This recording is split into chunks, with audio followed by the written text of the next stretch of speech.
Welcome, everyone, to the After the Gate podcast, your number one source for authentic stories, interviews, and educational content surrounding the justice system, incarceration, and more. Come along with us now as we give you a glimpse before and after the gate.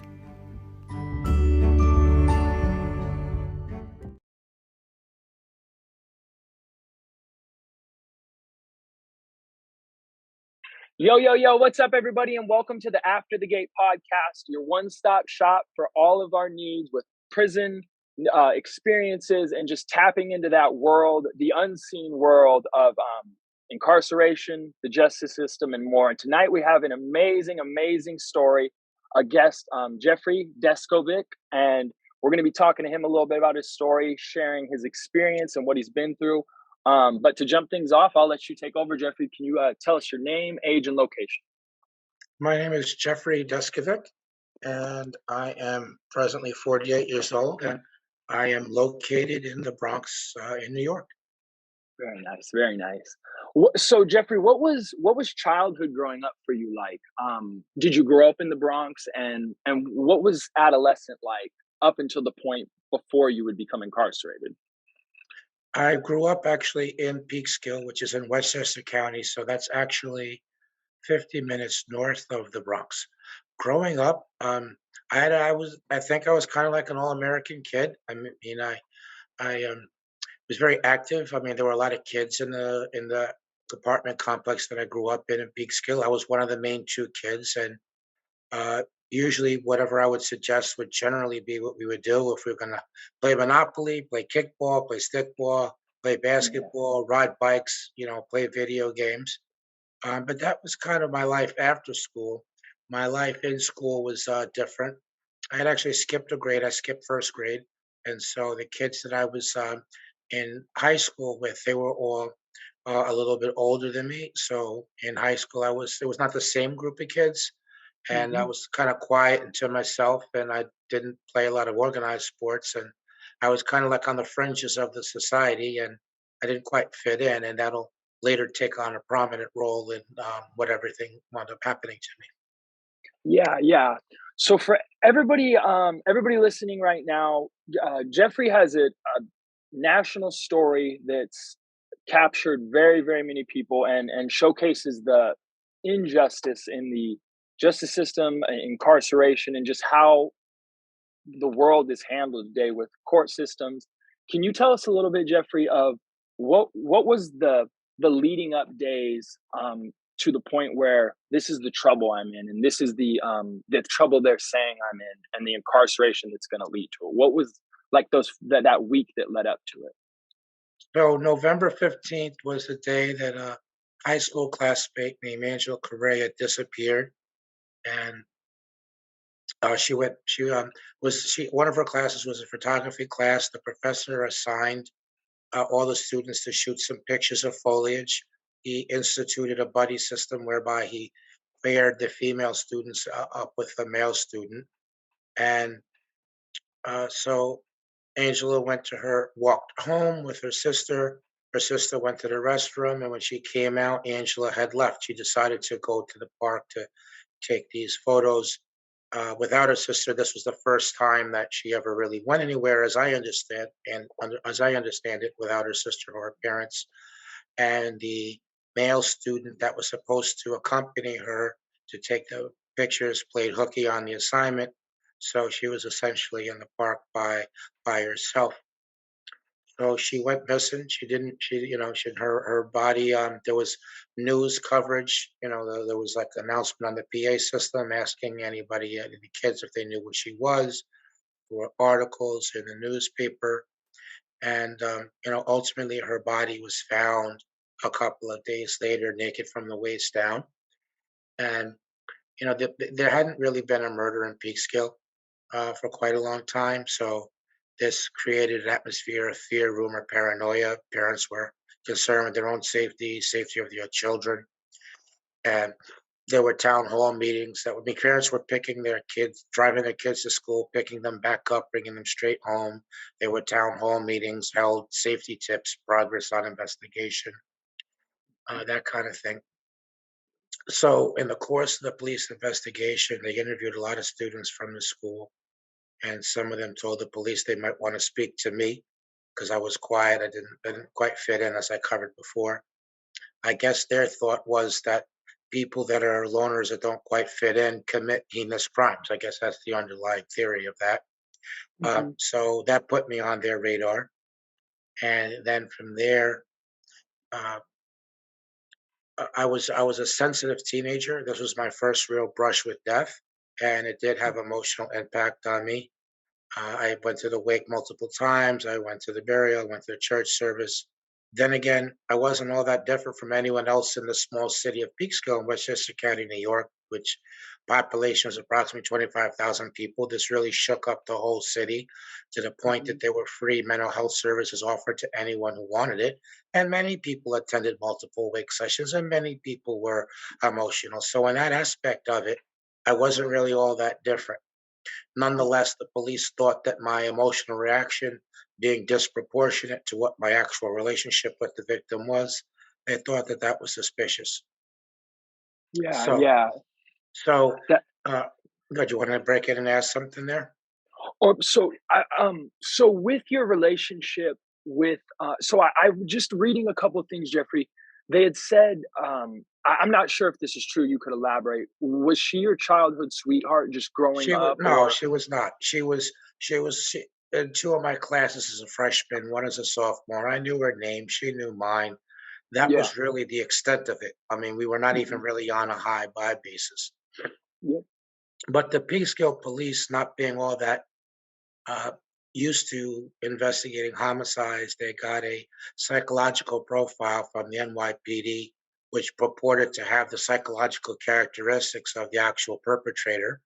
And I had the misfortune of matching that. So you might think of that as a type of reinforcing factor.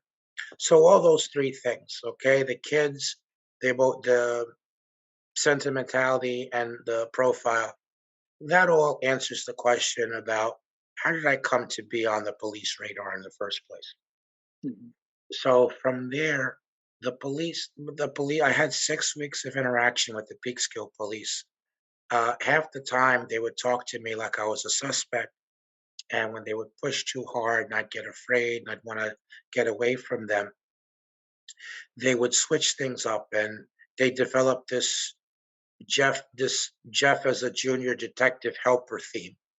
So look, the kids won't talk freely around us. They will around you. Let us know if you hear anything. Stop in from time to time. Uh, They'd ask opinion questions and congratulate me that my opinion was correct. And that intersected with what the career was that I wanted to have.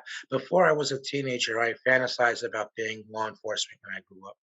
So Jeff is this junior detective helper theme appealed to me in that aspect of it.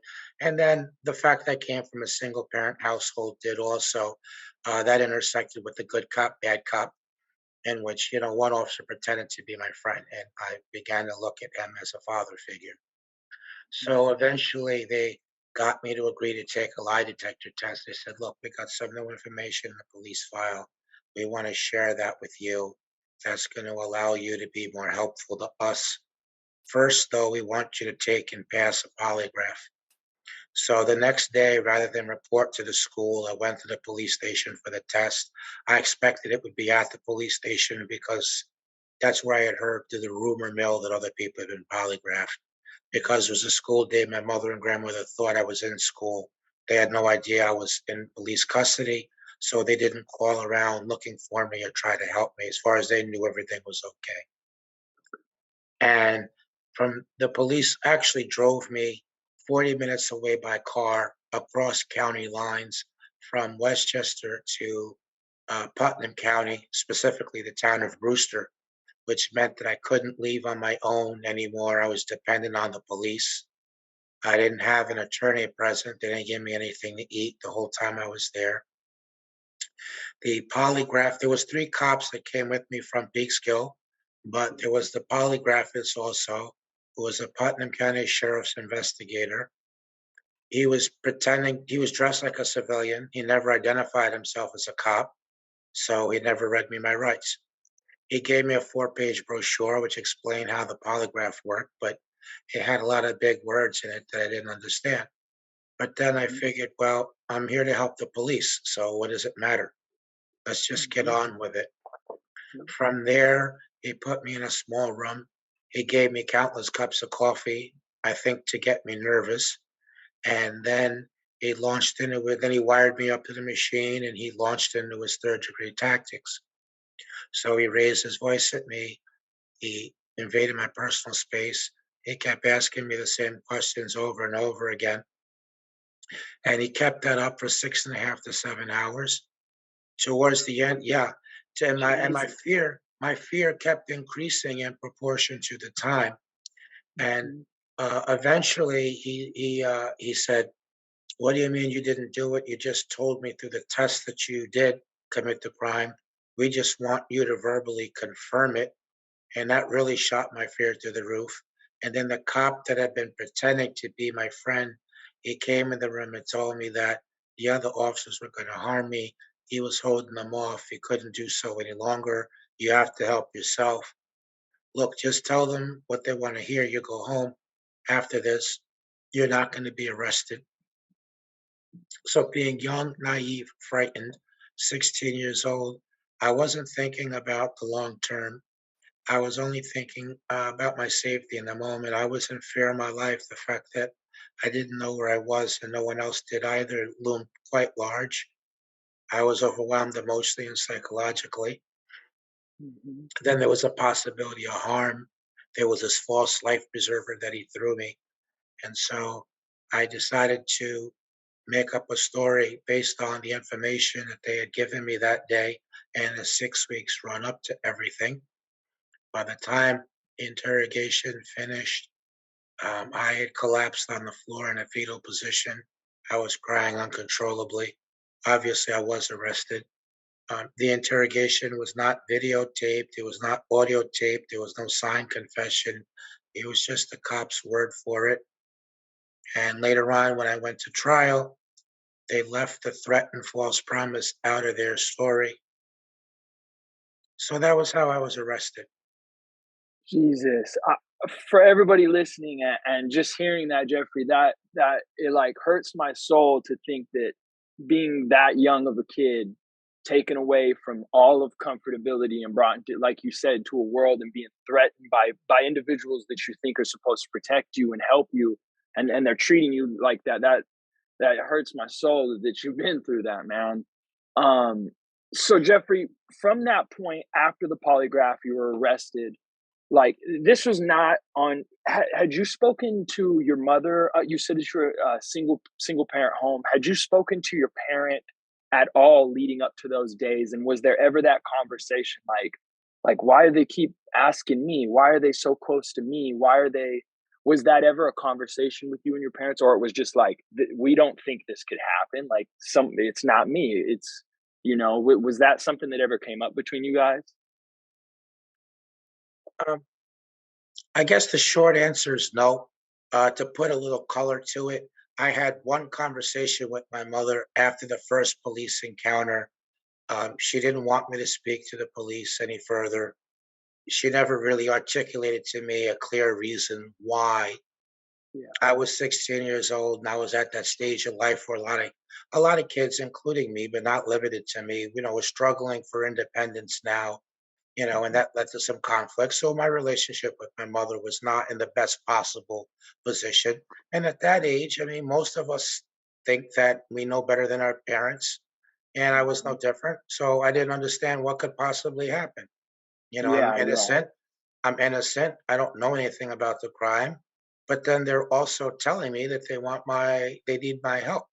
So I kept the rest of my interactions with the police from my mother. She didn't know that I was having the interactions then. She only knew about the one.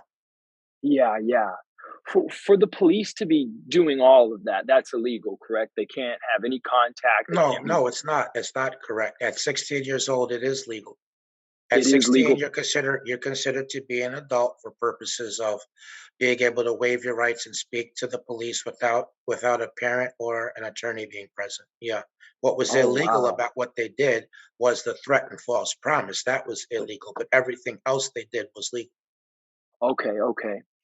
Jeffrey, so from that point of like, okay, I'm getting arrested, what was the process? And you can give it, however short you like, but what was that process from like, did you go immediately to adult county jail, and then trial played out for however long, and then is that how it played out? You went right to the county jail? I went right to the county jail. I ended up getting bailed out after 35 days. My mother had a businessman as a boyfriend, and he had some property and he had a bank account, and so long story short, he bailed me out. Otherwise I would have stayed in the jail.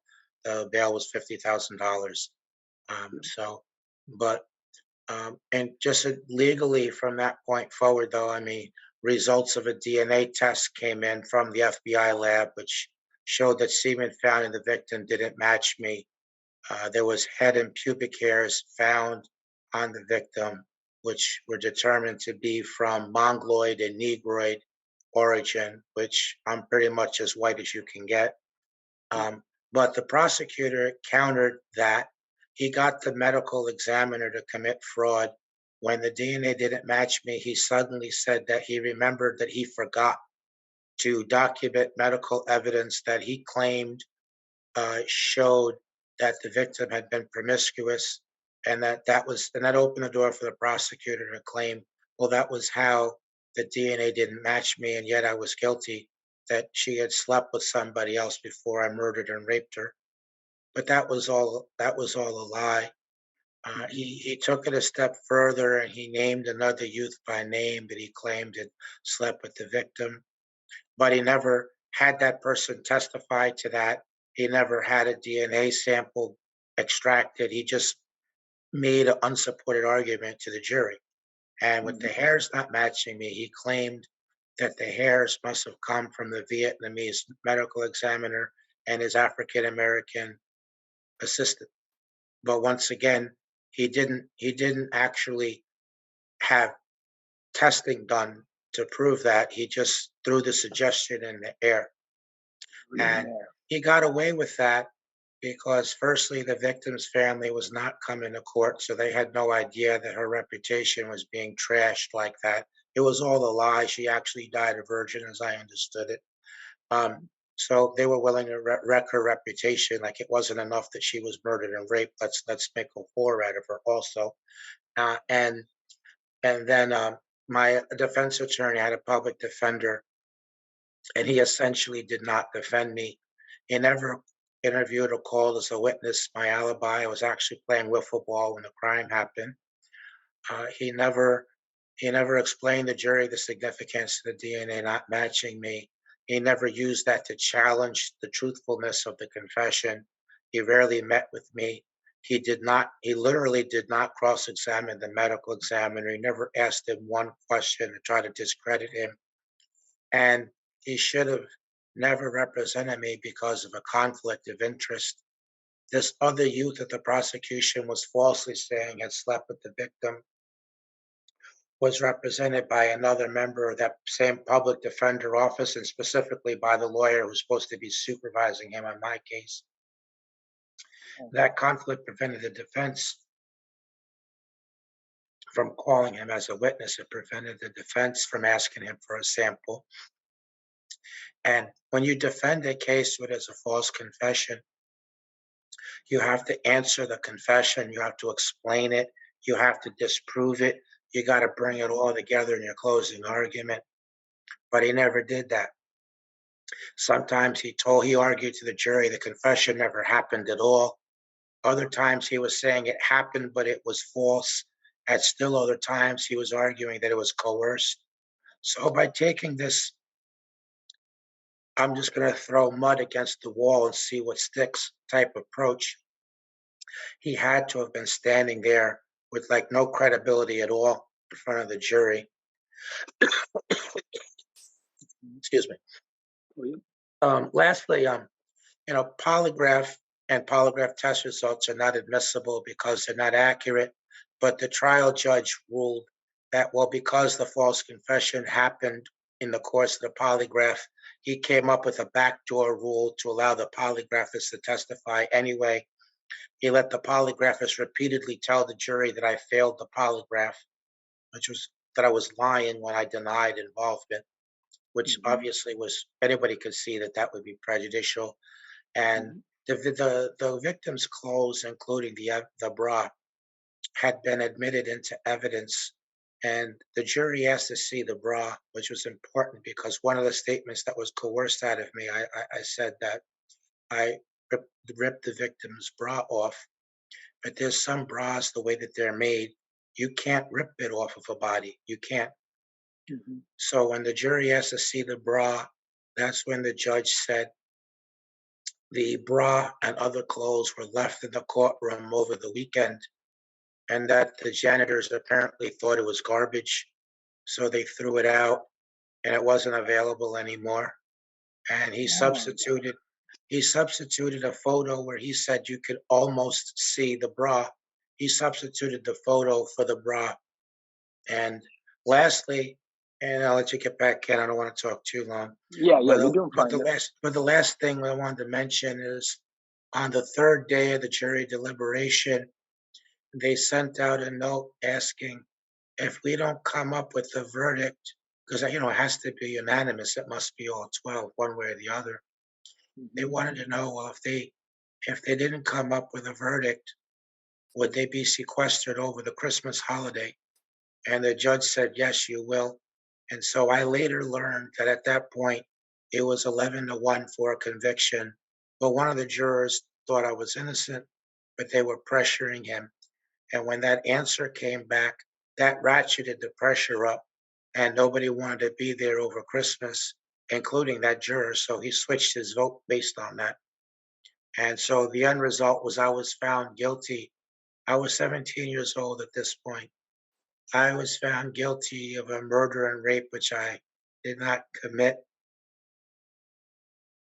Man, Jeffrey, that it's so insane to just think of the how many times somebody could have seen it for what it's worth and stopped it and saved all those years and saved all that time and anguish and stress.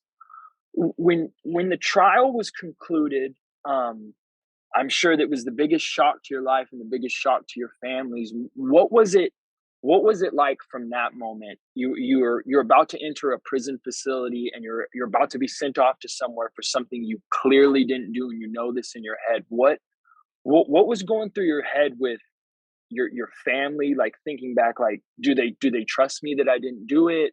Does all these fingers are pointing at you trying to say that you did something that you didn't do? What was that like leading straight into prison? Like, what was your mentality? What was your thinking?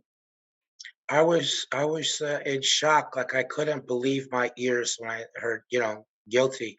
And I'm thinking, well, wait a minute now. Maybe I didn't hear the word "not" because they couldn't have just said guilty by itself because Yeah, I'm yeah, innocent and only the guilty are convicted. So yeah. that went through my head. And once it was clear that I hadn't misheard anything, it was kind of like a nightmarish alternative reality, because I thought only the guilty were found guilty. Mhm, I was obviously taken into custody. I was remanded immediately, mhm, and I didn't know what was going to happen then. I remember giving my wallet and a few items to one of the court officers. As it's kind of like mementos for him to give to my family. I didn't know what was going to happen to me. mhm. I had been charged and tried as an adult, and I was the day of the sentencing. I was given an adult sentence. I was sentenced to 15 to life. I begged the judge to overturn the verdict because I was innocent, and I referenced the DNA Uh-huh. support my contention. And he told me on the record, maybe you are innocent, but that didn't lead him to overturn the conviction, which he could have done. Instead of sentencing me, all he had to do was reverse any of the rulings he made against me, including the evidence issue that I laid out before. But he took the easy way out. And then I was sent to Elmira Correctional Facility, which is a men's maximum security prison in New York. Now, Jeffrey, I know you spoke a little bit about your adolescence, but you've never had a ticket. You've never had police interaction up until that Right. point, Up until probably, that right? point, no, correct. Nothing. Nothing at all. So this was the first run in with the law. Um, when you were finally transferred from county jail, and you said you went to the Elmira, like I can only imagine, and for everybody listening, max custody is no joke, and especially for somebody that's never been in trouble, never been involved with that. What was it like stepping through those doors of Elmira Yeah, Elmira. and Yeah, it was. Yeah, it was. I was frankly frightened. I'm 17 years old. I'm in a maximum security prison with fully formed adults, many of whom are guilty of serious violent crimes, and not everybody is sorry for what they did or is rehabilitated. There's quite a few that are still knee deep into the criminality, and that's a definite segment of the population. Not everybody, but a significant amount. But I want to also mention I had a bullseye on my back because I had been convicted of the rape along with the murder, which, as you know, anyone convicted of a sex offense, that could be a motivation to the other prisoners to assault or cut you or kill you even. So I was always afraid that somebody would discover what I was incarcerated for. The guards were obstacles. Some were professional and did their job, but a lot of them came to work and took out all their frustrations on the prisoners. And some of the Mhm. guards were dangerous, and nobody ever bothered to reel them in, not their coworkers or the other um, people were supposed to be supervising. Food was terrible. Sometimes it was not fully cooked. Other times it was burned. I had to keep fighting off feelings of helplessness, thoughts of giving up, suicidal ideation. There was plenty of violence in Elmira. There was, maybe 3 or 4 stabbings or cuttings every day. There was a lot of violence that didn't involve weapons. There was a lot of gang activity. So cumulatively, there was a general atmosphere of violence and adrenaline that permeated the air. You had to be alert at all times, ready to defend yourself at the drop of a dime, which I got in trouble for. Maybe like 5 or 6 times I was beat up in the course of my incarceration. But so far as the prison administration was concerned, because I was attempting to fight back, then that obviously meant that I was fighting. Almost lost my life once. I got hit multiple times in the side of my head with a 10-pound weight plate. Um, so that's, I mean, I took advantage of the programs they had. I got GED, I got associates, I completed a year of schooling towards a Mhm. bachelor's. But then, of course, they took that from me when they cut the funding of college education for prisoners. Mhm. I completed a lot of vocational trades, but the curriculum was obsolete many years before I stepped into the program. So it kept me busy. But if I wanted a career in any of those trades when I came home, I would essentially start the same place as if I didn't take the trade in the first place. My mother used to come see me once a month, but the last 5 to 6 years, I would see her once every 6 months. My grandmother passed away while I was wrongfully incarcerated. My brother came to see me 3 times in 16 years, not at all in the last decade.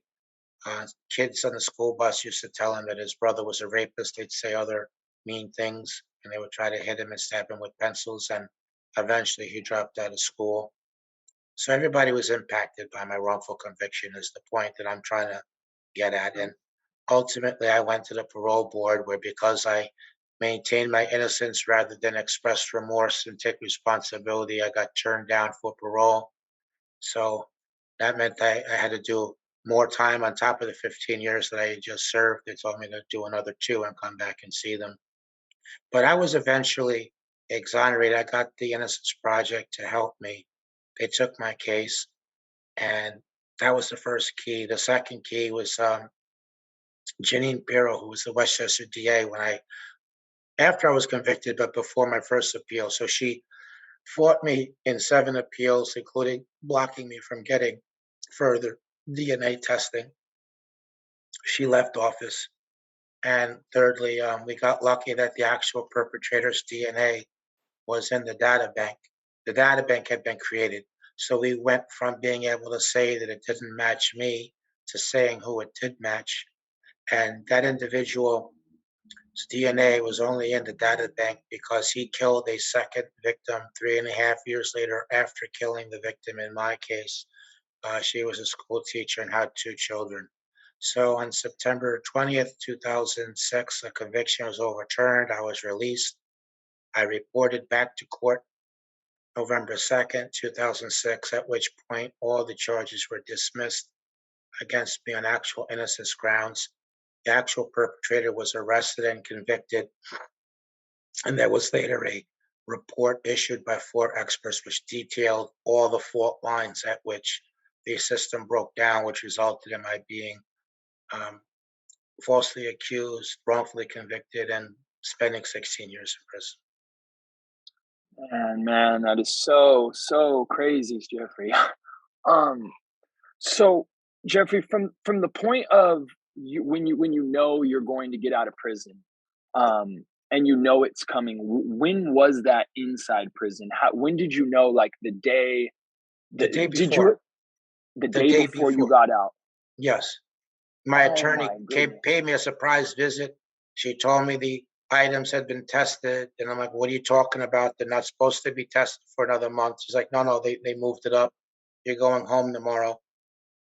And I said, "No, I'm not. I'm not going home tomorrow. Don't, please. I've been through enough. Don't play with me like that." And we went back and forth for, 3 times, and it took. I had the 3.5 hour mental paralysis that my mind was just spinning, and one thought had nothing to do with the next, and none of it had anything to do with what the news I'd gotten. Every so often, the lawyer broke it and said, "Well, are you ready to talk about tomorrow?" And I'm like, "No, we're not. I'm not talking about tomorrow. Keep that away from me. Not going home. No, not entertaining that." Not What entertaining that, yeah. Right, but maintain what made it real was when she said, "Look, there's only a little bit of time left on the visit, and I have to get your clothing sizes so a suit can be obtained. There's a lot to do with the media." So that made it real, and I felt better for five Did you minutes. For 5 minutes, and for then 5 minutes? for 5 minutes, and then a different fear came in my head, which was that something was going to happen between then and the next day, that the DA was going to change her mind, and they were going to do what they always did, which was fight and win. Yeah. That sucks to hear that you're being, you know what I mean? You're being told from an attorney, you're coming home, and to think like, no, I can't trust this. I can't even trust what's happened for the last 16 years of my life. So That's when you exactly were, it. Keeping in mind, I yeah, was wrongfully convicted.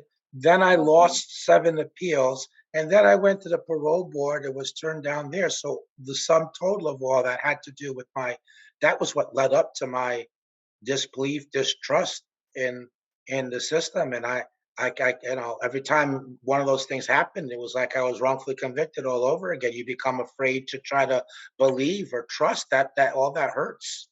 That yeah, hurts each yeah, time that happens. I believe it. With the parole board and you coming in front of them, do, they wanted that admittance of your guilt, right? They wanted you to Yes. admit, and there was no other. There wasn't any option of that you accepted them accepting your innocence or your claim of innocence. No, there wasn't. No, I tried to raise the issue verbally several Mhm. times, but they shut that down. In Yep. preparation of that, I sent them excerpts of legal documents showing where the DNA didn't match me. They acknowledged Mhm. receiving it, but it did not make a difference. Didn't make a difference. Yeah, a lot of the time with individuals that are still claiming innocence, that's what I hear a lot is from prisoners saying they don't want to hear me say I'm innocent at all. They want to hear what I did and what I'm owning up to, and it's sad that they're not there to entertain that there's an injustice or a misstep in the court proceedings or anything at all. They just think it's 100% right that you're there and you're serving the time. Right, and then they hold the Yeah. innocence assertion against you. I mean, You know, Yeah, I think the parole board, look, if there's a reason to think someone's innocent, then they should entertain that. I mean, they can't overturn the conviction, but they certainly can keep that in mind in deciding to grant somebody parole. They shouldn't have been there in the first place. I mean, can you end the suffering at least? Can you end the yeah. incarcerative part of it at least? Can you do what's, there? I mean, don't be indifferent to it. I mean, worse yet, don't hold it against me. But that's what they do. Yeah. When you were preparing for your re-entry into society, right? This is 16 years. This is intense. You're about to get out. You're about to put on a suit for the first time. You're going to have cameras, all these things in your face, Jeffrey. What prepared you mentally to get out and start life over? Because how old were you when you got released for your exoneration? 32, 32. 30, 32. So 17 to 32.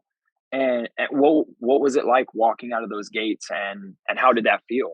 Yeah, it felt surreal. I mean, my first words when it was time to speak to the media, and by the way, I had not contemplated speaking to the media ahead of time. I Hmm. was told that I would have that chance in the courtroom, but I didn't have time to think about it, like as in the overnight.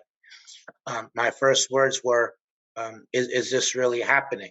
Like for a second, I thought, okay, I finally went and did it, right? I finally managed to lose my mind, and I'm going to wake up, and I'm still going to see the prison wall, and the cell bars, and the guards, and every other Yeah. cue to let me know I'm in prison. Hmm. So that was surreal. Everything I ever wanted to say to the media, but couldn't get anyone to hear me say, I said. So I spoke for 2.5 hours off the cuff. Really? Yeah, and that kind of That's awesome. turned a lot. That kind of set off a light bulb, and it led me down. And I thought that, hey, I can be part of the innocence movement without necessarily being a lawyer. So I started speaking across the country. I was doing media interviews to hope that the trading privacy in exchange for hoping that further the policy changes. I started meeting with the elected officials, became a weekly columnist. I did that for 5 years. I had a scholarship from Mercy College to finish the bachelor's degree, Mhm. and I I also wound up getting a master's degree. But at the same, but and it was that, but it was very difficult for those 5 years that I was doing the advocacy and doing the education. It was simultaneously very difficult because I was released with nothing. I was always passed over for gainful employment. So I was making money doing speaking engagements, but that's not consistent. I was making money as a columnist, but it was for a weekly paper, so they wanted one article a week. Mhm. So I didn't have very much money coming in.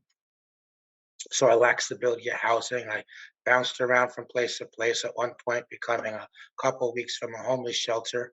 But Mercy College let me live on campus, and they went beyond the scholarship. The world was different. Internet, GPS, cell phones hadn't been created. The technology was different. Culture was different. Neighborhoods looked different. It was very lonely. I had the psychological after effects of PTSD, panic attacks, anxiety, fear on seeing law enforcement, feeling of having been frozen in time. So I was released when I was 32, but I felt like I was 17. Mhm.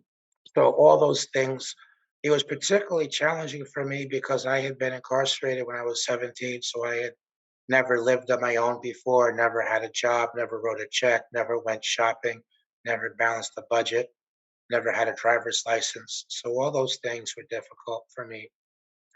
Um, but I got through, and then after about 5 years, I was finally financially compensated, and I you know, well, I started a master's degree in 2009, and so I got compensated before I finished. But I got the master's degree because and my thesis is written on wrongful conviction, cause, and reform because I thought that would make me a better advocate. I used some of the money to start the Jeffrey Deskovic Foundation for Justice, which would continue the work I did as an individual, but from a team perspective with a nonprofit, but would have the exonerating component, which I couldn't do on my own. So since then, I want to say we've got 11 people home, except that by the possibly by the time this airs, it'll be number 12. Myself and Oscar Michelin, advisory board member of the foundation, um, we just got Andre Brown's conviction overturned after 22 years in prison. So there's going to be a court hearing tomorrow to determine if the judge is going to ROR him or release him on bail. And the prosecution will decide if they're going to retry or appeal, but the conviction's overturned. But we did that with the foundation. It will be, God willing, will be 12 people. Help pass 3 laws aimed at preventing wrongful conviction. We're part of the bigger coalition called It Could Happen to You, which the foundation, which I'm an advisory board member of, foundation's part of that. So we have helped pass 6 additional laws. So currently we have 12 active cases. We're doing policy work in New York, Pennsylvania, and California. And I got tired of being in the front row. I got tired of being in the front row in the court. So I went to law school. I became an attorney in pursuit of the dream of exonerating others as a lawyer. And peers were teetering on the verge of that. And I've entered some of the cases as co-counsel that predated my law license, and some of them are new cases that I've ended. I mean, I'm mostly second seating, but there are a couple of cases where I'm the lead attorney and I have somebody more experienced at second seating me for when I need to turn to them for guidance. But look, it's not an ego thing, it's a results thing. And it's about learning, and it's a team, and it took many facets coming together to wrongfully convict people. So no one individual is going to do every single thing. So yeah, it takes a team, a whole team effort to make that happen. Yeah. That is, Jeffrey, that's so cool that you have fought to create this moving force behind not allowing another 17-year-old kid or that same case that they've walked into ever happen again. What would you say on the justice system and in just court proceedings in general? What's your overall look of our American justice system, and are we headed in the wrong direction currently? Are we trying to put a Band-Aid over something? What's your take on all of this? I believe the justice system as it is now is definitely broken for sure. I do think that in terms of wrongful conviction, we're going in the right direction. There are reforms being passed or being worked on, or bills being introduced all the time. I do think that the speed of exonerations is, well, the frequency, not the speed. We're now up to here. There's like 2 or 3 exonerations a week all over the country, it seems. So I believe that each person who makes it out makes it a little bit easier for the next person, because insofar as the judges are just a little bit more willing to consider an innocence claim or newly discovered evidence claim instead of the caving into the reflexive rubber stamp deny. So I think that stuff is going in the right direction. Sometimes, not often enough, but sometimes the prosecution or the police are cooperating in some of these exonerations, so that's going in the right direction. But then there's that's too many times when that's not the situation. To be clear, that's maybe like 25% of the time. At least it was some years ago when the New York Times studied that. So I think it's getting better in that area. On the other hand, there's many non-innocence justice reform issues. Like I talked about in Conviction, which I know you interviewed Gia Wirtz before, who did the documentary Conviction about my advocacy work and life post exoneration. So as I mentioned, and that's available on Amazon Prime for the listeners. But when I was interviewed by Gia in one of the interviews, I talked about the prisoner violence amongst prisoners and how there didn't really seem to be much of an effort by the administration or security to shut that down. And it was verbal abuse of the guards towards the prisoners, and the terrible medical care in prison, and the food, and the need for there to be prison reform, making prison about rehabilitation rather than the punishment is supposed to be loss of freedom. It's not supposed to be mistreated while you're there, and yet that goes on. I talked about compassionate release and how by the time the slow, uncaring system gets around to deciding that somebody's terminally ill, let's let them die with a little dignity. By the time they decide Too many times people are dead already or they're dying in a day or two.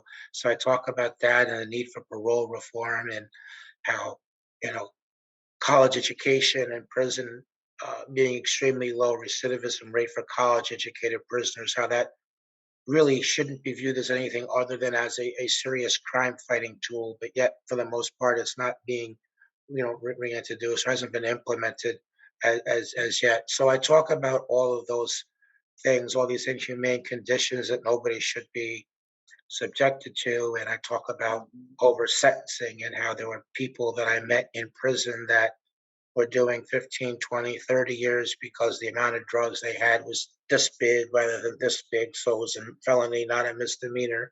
And Mhm. how a lot of them were doing more time than people in prison for violent crimes and how that was backwards to me. So Yeah. I don't really see, I see very little progress uh, on the non innocence justice reform issues. There's very little progress. So on that aspect of it, I do think I do think that we're going in the wrong direction. I think there's a lot to learn from the European prison system. Mhm. Like was it the Netherlands and other places where it's more rehabilitative, it's more humane, it's more clean, and all of that. But none of that means that people are getting away with crimes. It just means that we're treating people humanely while they're there, which is what we're supposed to do. Uh, so those are my overall thoughts.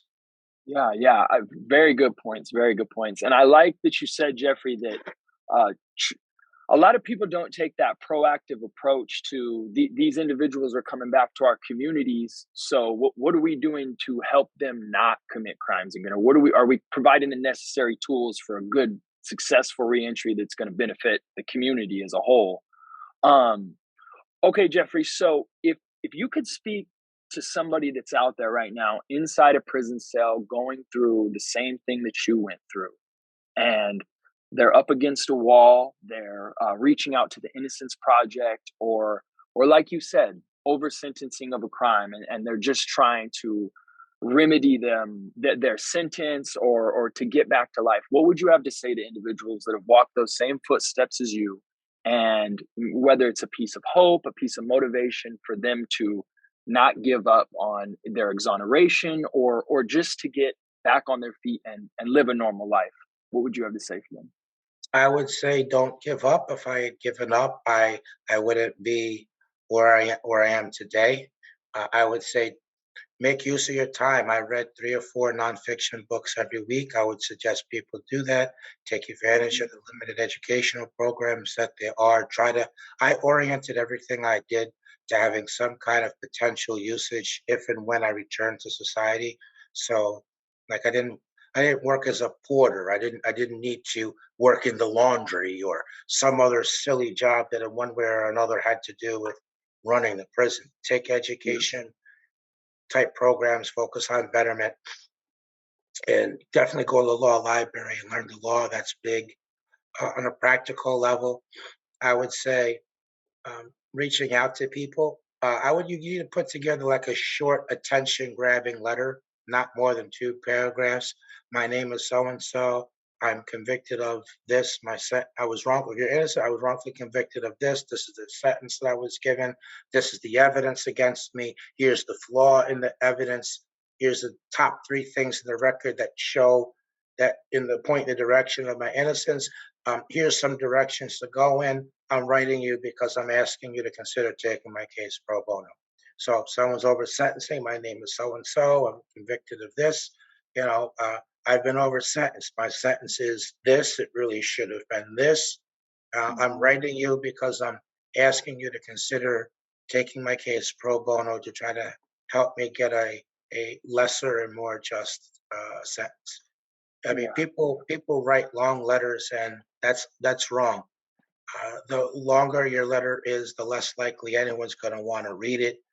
The more documents you send, the worse it is for the sender. I mean, you make people want to run away and get away. So I would just 1 paragraph or 2 at max. I like And that. remember, you're not trying to recruit somebody all in one letter. Okay, all you're trying to do is get their attention And for them to think to themselves, well, yeah, if what Alex just told me is true, then yes, I could see how he might be innocent, or yeah, I could see how he might be over sentenced. Let me learn a little bit more about that. That's all Yeah. that you're trying to do. And when they reach back out, you can give a little bit more information and you can say, hey, I have legal documents to back up what I'm saying. Is it okay if I send some to you? I'm respectful of your time. That's the approach to that would be the approach to take. But you have to not give up. You have to try to stay out of trouble because I mean, what you want to try to do law work or write letters when you're keep locked in your cell, you're in solitary confinement. You really want to try to do this when you don't have access to the phone. So if you need help from someone on the outside to get you an address where you can even send them, you want to make it impossible for what? It's terrible enough you're in prison. Don't make it don't make it worse. Make the best that you can of it. And so that would be the way that I would focus. And look, I got through things. I didn't think about the 15 to life sentence. I thought, well, look, I'm doing a year or two and more until the next proceeding. You know, Yeah. Yeah. so that you just do it and do it in increments. I learned to play chess as well. It's a thinking person's game. Usually, the person who wins a particular game is who can see just a move further, and that's part of life too. That's you live your life and move towards goals. Yeah. And Yeah. yeah, and I would think last piece of advice I'll give is there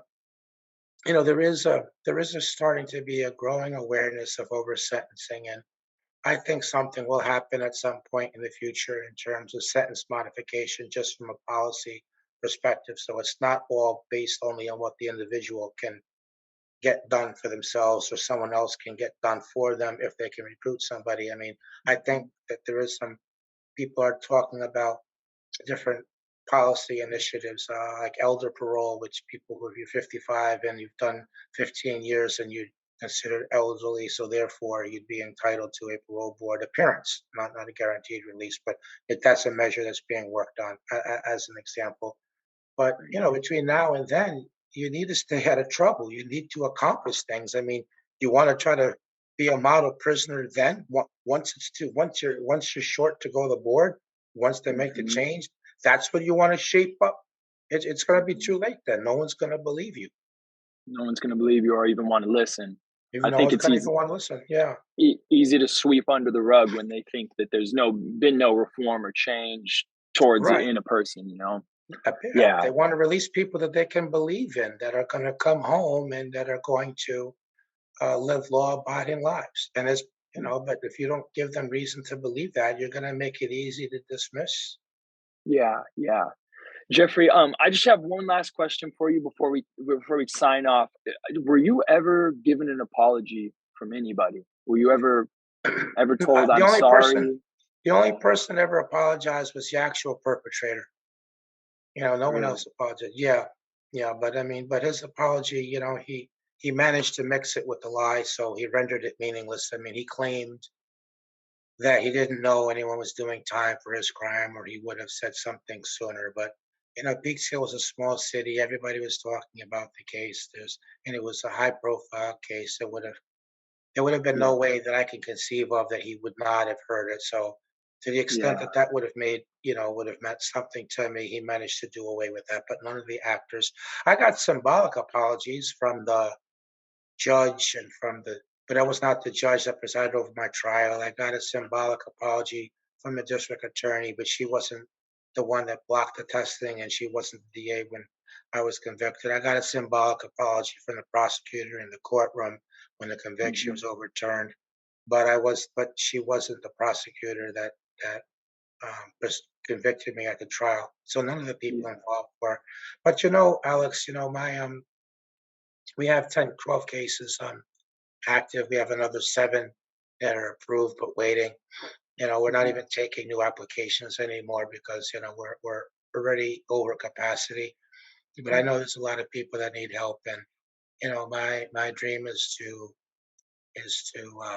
one day have an office in each state because I really see this as as a national problem and one day in each country, because I really see it as a global issue. We have a crowdfunding page on the website Patreon, and my crazy dream is, well, what if 75,000 people, were willing to fight wrongful convictions by sacrificing $3 to $5, a month on a recurring basis? That would give close to $1 million, for example. I mean, if we could get 12 people, soon to be 12 people home, what if we had resources to bear? We get more attorneys, more paralegals, more investigators, more essential personnel. We can increase our caseload. We could work on policy, work in more than just the 3 states we're doing, and they could make more of a national impact. But that'll be when we get public support, and that's really been my biggest challenge because I kind of arrived at where I'm at in life, socioeconomic status wise, somewhat artificially by means of the lawsuit.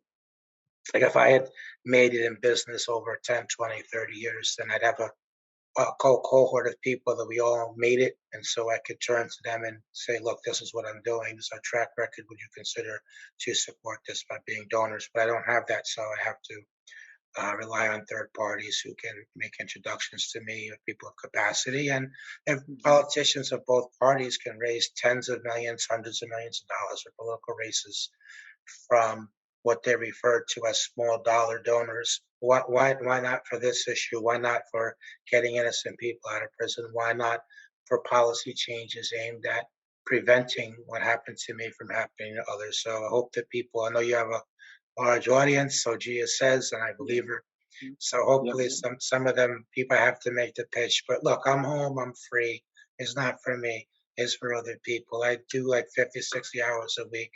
The money doesn't go into my pocket. It would go strictly to freeing people in the policy work. Yeah, yeah. If I could say anything, Jeffrey, you are you're the right man for the job, and you're the right man to lead everything that you're speaking about and the goals for hopefully one day that we have justice in America and abroad. It's been amazing. Everybody that's listening, please, in the description links for this podcast, you can connect with Jeffrey at all of his foundation, his Patreon. Everybody, please, please, please take some time, go watch that, as well as Convicted by Gia Wirtz. And Jeffrey, you said that's available on Amazon, correct? I did, yes. And it's on Amazon. So everybody, you guys, I will put all that in the description below. Jeffrey, I just want to tell you, I know you haven't had the apology, but on the behalf of everybody listening, the justice system, I'm sorry, man, that you went through everything that you did. And it's you have a golden heart, man. It's brought you to a place where you can offer so much to people that are in those same steps. And it's been a blessing speaking with you. Thank you. That meant a lot just then. That meant so much, Alex. And thank you for having me on, sharing your platform. And, absolutely, man. All right.